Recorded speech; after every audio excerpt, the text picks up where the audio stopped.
Secret underground bunker house. Rajpur नाम का एक गांव था। उस गांव में राठौड़ नाम के एक धनवान को तरुण गोगोई नाम का एक बेटा था। वो बहुत बड़ा डरपोक था। कोई छोटी सी आवाज भी सुनाई देती तो वो घर के किसी कोने में जाकर छिप जाता था।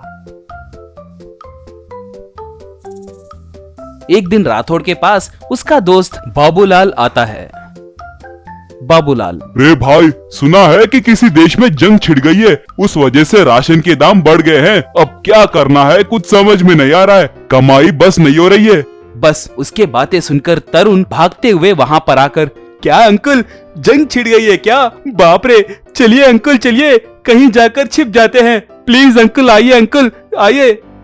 रे, जंग हमारे देश में नहीं रे, दूसरे देश में चल रही है। ऐसे घबराते हुए छिपने की जरूरत नहीं है।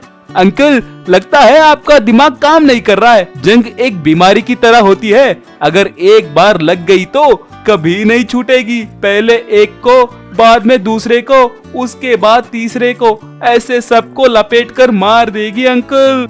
रे डरपोक कहीं के, हमें उतना डर नहीं है, मगर पहले तुम जाकर किसी फ्रिज या अलमारे में छिप जाओ। समझ आया क्या? डरपोक कहीं के, तुम्हारे इस डर के बीमारी से मैं तंग हो गया हूँ। देखो पिताजी, माँ मरते मरते मुझे तुम्हारे हाथ में रखकर मर गई है।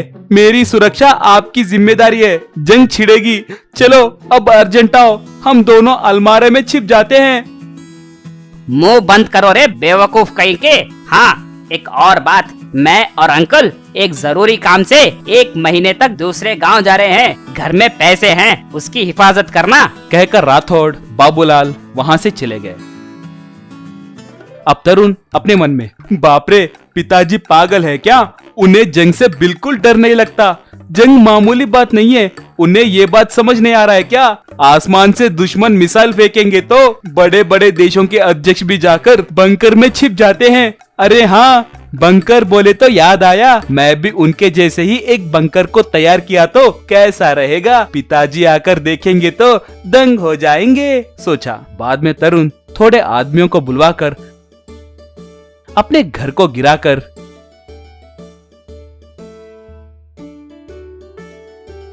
थोड़े दिन आदमियों को रखकर अंडरग्राउंड में बंकर हाउस बनवाया।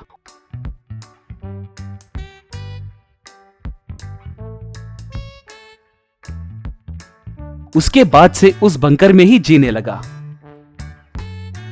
ऐसे थोड़े दिन बीतने के बाद एक दिन राठौड़ अपने घर को आकर देखा, उसका घर दिखाई नहीं दिया। हे भगवान, मेरे घर को क्या हो गया? मेरा बेटा कहाँ गया? पहले ही वो बहुत बड़ा डरपोक है, वो कहाँ गया पता नहीं। उसके बिना मैं नहीं जीऊंगा, कहकर रोने लगा। तभी वहां उस गांव का प्रेसिडेंट आया। रे राठौड़, रोना मत, तुम्हारे बेटे को कुछ नहीं हुआ है रे भाई। सुना है कि कहीं जंग हो रहा है, उससे बचने के लिए तुम्हारे बेटे ने घर को गिराकर एक सीक्रेट बंकर हाउस बनाया। हमारे लाख मना करने पर भी उसने हमारी बात नहीं सुनी, उसे हम समझा नहीं पाए। राठौड़ और प्रेसिडेंट वहां मौजूद एक रास्ते से अंडरग्राउंड सीक्रेट हाउस में गए। अब बंकर के अंदर आए अपने पिता को देखकर, पिताजी आप आ गए हो क्या? मैंने सोचा था कि आप जंग में मर गए होंगे। खैर कोई बात नहीं, अब आप आ गए हो ना, इस बंकर में खुशी से हिम्मत से रहिए। मैंने इसे आपके लिए ही बनवाया है। रे डरपोक कहीं के, मारे डर के अपने लिए ये बंकर बनवाकर मेरे लिए बनवाए जैसे बिल्डअप दे रहे हो क्या? लेकिन तुम्हें ये समझ नहीं आ रहा है कि तुम अपनी जायदाद को बर्बाद कर रहे हो। वैसे पुश्तों से आ रहे घर को ऐसे कैसे नाश कर दिए रे? उसकी कीमत कितनी है पता है क्या तुम्हें?